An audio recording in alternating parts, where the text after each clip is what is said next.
നാട് ഒന്നിച്ചു.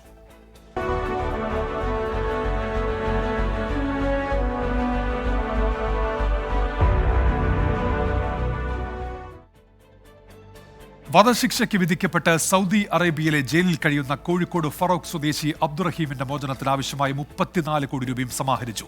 ഓഡിറ്റിംഗ് പൂർത്തിയാക്കി. ആകെ ലഭിച്ച തുക നിയമ സഹായനിധി തിട്ടപ്പെടുത്തി. 18 വർഷത്തിന് ശേഷം മകനെ കാണാൻ കഴിയുന്നതിൽ സന്തോഷമുണ്ടെന്ന് ഉമ്മ ഫാത്തിമ 24നോട് പറഞ്ഞു. പൂർത്തിയായത് അഭിമാന ദൗത്യമെന്ന് ജനകീയ കൂട്ടായ്മയുടെ രക്ഷാധികാരി ആലുങ്കൽ മുഹമ്മദ് പറഞ്ഞു. വെറുപ്പിന്റെ പ്രചാരകർ നാടിനെതിരെ നുണക്കഥകൾ ചമയ്ക്കുമ്പോൾ ഇതാണ് യഥാർത്ഥ കേരള സ്റ്റോറിയെന്ന് മുഖ്യമന്ത്രി ഫേസ്ബുക്കിൽ കുറിച്ചു. ഇന്നത്തെ ലീഡ് സ്റ്റോറിയിലേക്ക്.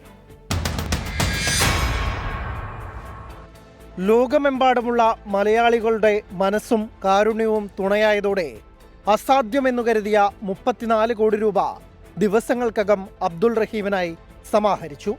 3 ദിവസം ബാക്കി നിൽക്കെയാണ് ധനസമാഹരണം പൂർത്തിയായത്.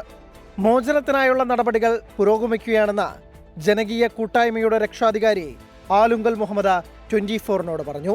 ഞങ്ങൾ ഏറ്റെടുത്ത ഈ ദൗത്യം എങ്ങനെ നിർവഹിക്കുമെന്ന് ആലോചിക്കുന്നതിനിടയിൽ 24ന്റെ MD ശ്രീകണ്ഠൻ നായരെ വിളിച്ച് ഈ കാര്യം അറിയിക്കുകയും അദ്ദേഹം ഇതിനെ ഏറ്റെടുത്ത് ഓരോ പ്രൈം ന്യൂസിൻ്റെ ബുള്ളറ്റിലും പ്രത്യേകമായിട്ട് ഇതിന് സമയം കൊടുത്ത് ജനങ്ങളിലേക്ക് എത്തിക്കാൻ അദ്ദേഹവും 24 ടീമും ചെയ്ത നല്ലൊരു പ്രവർത്തനത്തിൻ്റെ ഫലമായി ലോകമെമ്പാടുമുള്ള സോഷ്യൽ മീഡിയ പ്രവർത്തകരും മറ്റു മീഡിയ ആളുകളും ഇതിനെ ഏറ്റെടുത്ത് വലിയ ഒരു വൻ വിജയമാക്കി ഇതിനെ മാറ്റാൻ കഴിയുന്നതിൽ വളരെയധികം സന്തോഷമുണ്ട്. ഇത് മലയാളികളുടെ ഒത്തൊരുമയാണ്, മലയാളികളുടെ സ്നേഹമാണ്.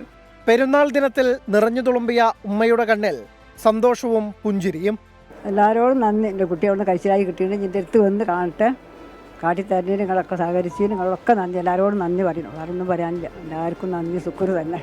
ഇത്രയും പെട്ടെന്ന് പ്രതീക്ഷിച്ച് കണ്ടതുകൊണ്ടിട്ട് അൽഹംദുലില്ലാ എല്ലാവരോടും ശുക്ർ ചെയ്യാം. സഹകരിച്ചവർക്കും ശുക്ർ. നീണ്ട കാലത്തിന് ശേഷമാണ് ഈ ഇളം പുഞ്ചിരിയോട് കൂടി നമ്മൾ കാണുന്നത്. നമ്മൾ നാട്ടുകാരാണ്, ഹെൽപ്പ് ഡെസ്കിൽ പ്രവർത്തിക്കുന്ന ആളുകളാണ്. ഈ ചാനൽ എല്ലാ ദിവസവും ഞങ്ങളെ വേണ്ട രീതിയിൽ ഏറ്റെടുത്തിട്ട് പുറത്തേക്ക് ലൈവ് കാണിച്ച വ്യക്തികളാണ്. അതുകൊണ്ട് ഒരിക്കലും ഈ ചാനലിനെയും ഈ വ്യക്തികളെയും നമ്മൾ ഒരിക്കലും മറക്കൂല. പണം ഉടൻ എംബസി മുഖേന സൗദിയിലെത്തിക്കും. 1 മാസത്തിനകം അബ്ദുൾ റഹീമിന് നാട്ടിലെത്താൻ കഴിയുമെന്നാണ് പ്രതീക്ഷ. കഴിഞ്ഞ ഒരാഴ്ചയായി നമ്മൾ കണ്ടതാണ് ദ റിയൽ കേരള സ്റ്റോറി. പ്രിയ മനുഷ്യരെ, നമുക്ക് അഭിമാനിക്കാം, സന്തോഷിക്കാം ഒരു മനുഷ്യന് പുതുജീവൻ നൽകാൻ കഴിഞ്ഞതിൽ. രാഹുൽ സുരേഷ്, 24 കോഴിക്കോട്.